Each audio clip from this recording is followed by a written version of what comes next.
കൂട്ടുകാരെ, ഞാൻ ഇന്നൊരു സ്പെഷ്യൽ മിക്സ്ചറാണ് ഉണ്ടാക്കണം. അതായത് അവില്, കപ്പലണ്ടി, പിന്നെ അതുപോലെ ഉരുളക്കിഴങ്ങ്, നേന്ത്രക്കായ, ക്യാരറ്റ്, ഇനി നമുക്ക് എന്ത് വേണമെങ്കിൽ ഗ്രീൻ പീസ് ചേർക്കാം, അതിൽ നാളികേരം വറുത്ത് ചേർക്കാം, എന്ത് വേണമെങ്കിൽ ചേർക്കാം. എല്ലാ ഐറ്റംസും അതിൽ ചേർക്കുന്നത് ഒരു സ്പെഷ്യൽ മിക്സ്ചർ. വളരെ ടേസ്റ്റുള്ളതാണ്, വളരെ ന്യൂട്രീഷ്യസ് ആണ്. അത് കാരണം കൊണ്ട് നിങ്ങളതൊന്ന് നോക്കണം. ഇനി നമുക്ക് നിസ്സാര തോന്നാതിപ്പോൾ നോക്കൂ, ഈ അവിലൊക്കെ നമുക്കൊന്ന് വറുത്ത് കഴിഞ്ഞാൽ എന്ത് ടേസ്റ്റാണ് കിട്ടണമെന്ന് പറയും. അതായത് നമ്മൾ പലരും ഇപ്പോൾ ഒരു ടീച്ചർ എന്നുള്ള നിലയ്ക്ക് എനിക്ക് തോന്നാറുണ്ട്, അയ്യോ ഈ കുട്ടികൾ പഠിക്കില്ല, ഈ കുട്ടികൾ നന്നാവില്ലെന്ന്. പക്ഷെ ഞാൻ പക്ഷേ മിക്ക കുട്ടികളൊന്ന് മെഷർ ചെയ്യട്ടെ, നന്നാവോ എന്നൊക്കെ പറയും. വേറെ തല്ലിപ്പൊളി പിള്ളേരാണ്, യൂസ്ലെസ് പിള്ളേരാണെന്ന് നമുക്ക് ഒരു കുട്ടിയും പറയാൻ പറ്റില്ല. ആ കുട്ടി ചിലപ്പോൾ അവൻ എത്ര വലിയ നിലയിലാണ് എത്രയെന്നറിയോ, പ്രതീക്ഷിച്ചാലും വളരെയധികം വലുതാവുന്നുണ്ട്. അത് കാരണം നിസ്സാരമായിട്ട് ഒരു സാധനം നമ്മൾ തല്ലിക്കളയുന്നത്. ഈ അവലുകൊണ്ട് എന്തൊക്കെ സാധനങ്ങൾ ഉണ്ടാക്കാം. അവലുകൊണ്ട് മിക്സ്ചർ ഉണ്ടാക്കാം, അവലുകൊണ്ട് പായസം ഉണ്ടാക്കാം, അവലുകൊണ്ട് അവല് വിളയിക്കാം, അവല് കുഴയ്ക്കാം, അവലൂസ് പൊടി ഉണ്ടാക്കാം. അങ്ങനെ പല സാധനങ്ങൾ. അത് മാത്രമല്ല, ഏറ്റവും അധികം ഫൈബർ കണ്ടന്റ് ഉള്ളതാണ് അവല്. അപ്പോൾ ഈ അവല് നമ്മൾ വറുത്ത് വയ്ക്കണം. പിന്നെ അത് കഴിഞ്ഞാൽ ഉരുളക്കിഴങ്ങ് വറുത്ത് വെച്ചിട്ടുണ്ട്, ക്യാരറ്റ് വറുത്ത് വെച്ചിട്ടുണ്ട്, കായ വറുത്ത് വെച്ചിട്ടുണ്ട്, കപ്പലണ്ടി വറുത്ത് വെച്ചിട്ടുണ്ട്. ഇനി നമുക്ക് വേണ്ടത് 2 പച്ചമുളക്, 2 ചുവന്ന മുളക്, കാശ്മീരി ചില്ലി മുളകാണ്. ഇതും 2 കരിവേപ്പിലയും, കുറച്ച് കരിവേപ്പിലയും കൂടി നമുക്കൊന്ന് പൊടിച്ച് വെക്കണം കേട്ടോ. 4-5 ചുവന്ന മുളക് കേട്ടോ, മിക്സറിൽ ഇടാൻ വേണ്ടിയിട്ടാണ്. അല്ലെങ്കിൽ മുളക് പൊടി ഇട്ടാലും കുഴപ്പമില്ല. ഞാൻ അതിലിപ്പോൾ മുളക് ഇടണമെന്ന് മാത്രമേ ഉള്ളൂ. കാശ്മീരി ചില്ലി പൊട്ടാം. കാശ്മീരി ചില്ലി ഇട്ട് 3 നാളെണ്ണം. പിന്നെ കരിവേപ്പില ഇട്ടു കേട്ടോ വറുത്തത്. പച്ചമുളക് ഇതേ വറുത്ത് വെച്ചിരിക്കണം, അതവിടെ ഇരുന്നോട്ടെ. കാശ്മീരി ഇനി ഇത് 2 കൂടി ഇത് പൊടിക്കട്ടെ കേട്ടോ. അതിൽ വറുക്കാൻ ഈസി, ഇങ്ങനെയാണ്, എണ്ണ ചിലവാവില്ല.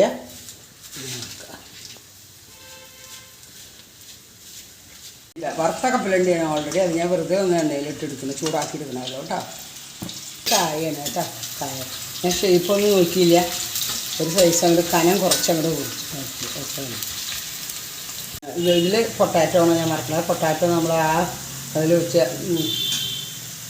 വെറുതെ എളുപ്പമരിഞ്ഞ് പച്ച പൊട്ടാറ്റോ ആണ് കേട്ടോ. ഒന്നും ചെയ്തിട്ടില്ല, വറുക്കണം. ഇനി ഇതിൽ ഞാൻ ക്യാരറ്റ് വറുക്കണം.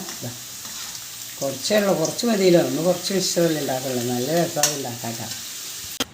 ഇനി ഇത് നമുക്കൊക്കെ എല്ലാം കൂടി മിക്സ് ചെയ്യാം. രാവിലെ കപ്പലണ്ടി, കായ വറുത്തത്, ക്യാരറ്റ് വറുത്തത്, പിന്നെ ഗ്രീൻ പീസ് ഇല്ല, 2 പച്ചമുളക് വറുത്തത്, കറിവേപ്പിലയും പച്ചമുളക് ചുവന്ന മുളകും കൂടി ഞാൻ പൊടിച്ച് വെച്ചിട്ടുണ്ട്. ഇതൊക്കെ കൂടി മിക്സ് ചെയ്യണം കേട്ടോ. പാത്രം ചെറുതായിട്ട്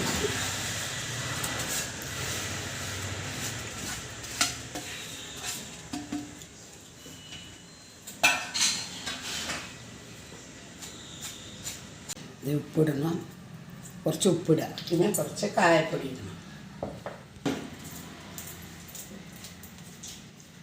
കായപ്പൊടി കുറച്ച് ഇടണം കേട്ടോ, എന്നാലേ സ്വാദുണ്ടാവുള്ളൂ മിക്സർ. പിന്നെ ഞാൻ അതും കൂടെ ചേർക്കുന്നത് മുളക്, കരിവേപ്പില കേട്ടോ ചേർക്കുക.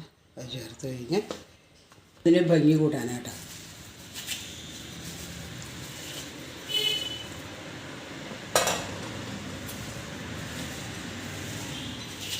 വളരെ സ്വാദുള്ള, ടേസ്റ്റുള്ളതും ക്രിസ്പിനെസ്സുള്ളതുമായ ന്യൂട്രീഷ്യസുമായിട്ടുള്ള ടേസ്റ്റുള്ള മിക്സ്ചർ തരായി. എന്തായാലും സ്വാദ് ഞാൻ നോക്കട്ടെ.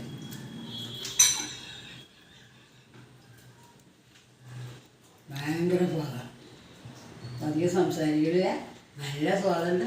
എല്ലാവരും ചെയ്ത് നോക്കൂ. വളരെ ടേസ്റ്റിയാണ്, ന്യൂട്രീഷ്യസാണ്.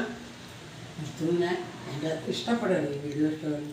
സബ്സ്ക്രൈബ് ചെയ്യൂ, ലൈക്ക് ചെയ്യൂ, ഷെയർ ചെയ്യുക. ഒരിക്കലും മറക്കരുത് ബെൽ ബട്ടൺ വന്നിട്ട്. അപ്പോൾ നിങ്ങൾക്ക് ഞാനിടുന്ന വീഡിയോസ് കാണാൻ പറ്റും. എൻ്റെ സസ്നേഹം സുരേഷ്.